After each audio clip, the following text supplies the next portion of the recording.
Hi hello నమస్తే, నేను మీ Vijayalakshmi. Tea తాగేందుకు రైలు ఎక్కి 22 ఏళ్ల పాటు తమిళనాడు రాష్ట్రంలోనే ఉండిపోయాడు ఓ వ్యక్తి.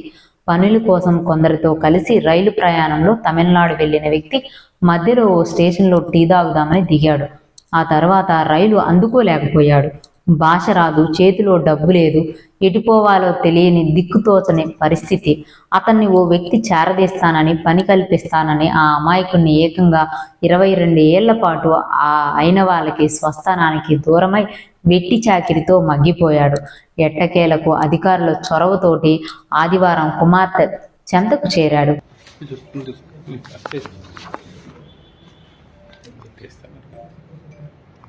పార్వతీపురం మన్యం జిల్లాకు చెందిన కొండగొర్రె చుక్క 2003లో పని కోసం చెన్నై వెళ్ళాడు.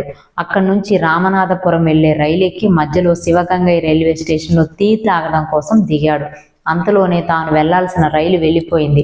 చదువురాని చుక్క ఎటు వెళ్లాలో ఏం చేయాలో తెలియక స్టేషన్ ఆవరణలో తిరుగుతుండగా అన్నాదురై అనే స్థానికుడు పరిచయం అయ్యాడు. ఉపాధి కల్పిస్తానని శివగంగా జిల్లా కాలయ్యారు కోయిల్ తాలూకా కండబన్ కులంలో తోటకు తీసుకువెళ్ళాడు.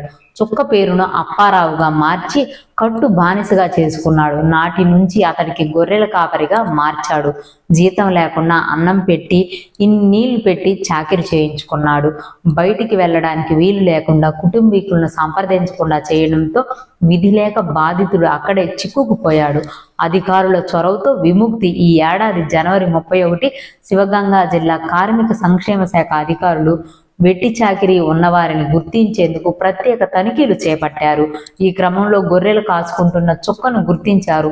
ఆంధ్రప్రదేశ్లోని పార్వతీపురం మన్యం జిల్లాకు చెందిన వ్యక్తిగా తెలుసుకున్నారు. మన్యం కలెక్టర్ శ్యాంప్రసాద్ను సంప్రదించి అతడి కుటుంబం గురించి వెతికారు. భార్య 5 ఏళ్ల కిందటే చనిపోయిందని, కుమార్తె దుంబుదొర సాయమ్మ కుటుంబం పార్వతీపురం మండలం ములక్కాయ వలసలో ఉందని తెలుసుకున్నారు. వెంటనే అధికారుల సాయంతో బాధితుడు కుమార్తె అల్లుణ్ణి తమిళనాడుకు పంపారు. అక్కడ కార్మిక శాఖ అధికారులు సంక్షేమంలో తండ్రి కుమార్తెను ఒకరినొకరు చూసుకొని కన్నీటి పర్యంతమయ్యారు. శివగంగై జిల్లా కలెక్టర్ ఆశ అజిత్ బాధితుడికి 3 లక్షల సాయం అందజేశారు. ఆదివారం చుక్కను పార్వతీపురం తీసుకువచ్చారు. ఇన్నాళ్లు అతనితో వెట్టి చాకిరి చేయించుకున్న అన్నాదురైను పోలీసులు అరెస్ట్ చేశారు. బాధితుడికి ఐటీడీఏ సహకారంతో మేకల యూనిట్ను ఇల్లు మంజూరు చేస్తామని, మంచిగా చూసుకోవాలని మన్యం కలెక్టర్ శ్యాంప్రసాద్ చుక్కా కుమార్తెకు చెప్పారు. తండ్రి తమ వద్దకు చేరినందుకు సాయమ్మ కృతజ్ఞతలు తెలిపారు.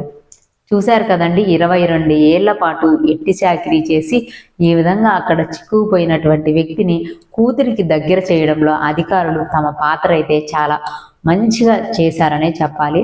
చూశారు కదండి, మా స్టోరీస్ కనుక నచ్చినట్లయితే ఒక లైక్ చేయండి, షేర్ చేయండి, కామెంట్ చేయండి, ఫేస్బుక్ అయితే ఫాలో అవ్వండి. Thank you.